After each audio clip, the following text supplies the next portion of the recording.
Pemirsa, beberapa kawasan ekonomi khusus KEK didorong untuk berekspansi dan bersaing dengan kawasan ekonomi yang dikembangkan secara bersama oleh Malaysia dan Singapura. Hal itu dikatakan Menteri Koordinator Bidang Perekonomian Airlangga Hartarto di Denpasar.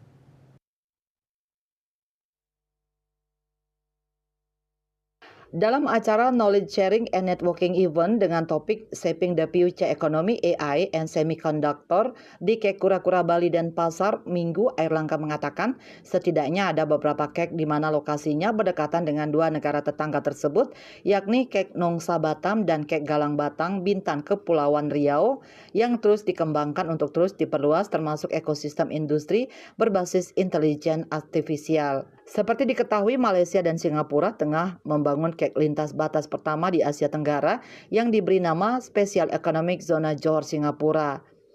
Jika dilihat dari lokasi geografis, maka KEK tersebut berada dekat dengan KEK Indonesia, yaitu KEK Batam dan KEK Galang Batang, Kabupaten Bintan, Kepulauan Riau.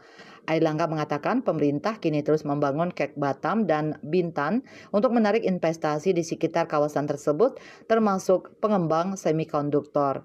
Selain KEK tersebut, beberapa KEK lainnya yang dikembangkan untuk menjadi katalisator industri semikonduktor adalah KEK Kendal, Jawa Tengah, dan KEK Jawa Timur. Dirinya pun berharap KEK Kura-Kura Bali dapat menjadi katalisator industri semikonduktor dengan kerjasama pengembangan SDM antara United in Diversity Bali Campus dan Tsinghua Southeast Asia Center. Dirinya pun menampik rencana penerapan semikonduktor di industri AI Indonesia tidak berpotensi kurangi tenaga kerja. Bali Post melaporkan.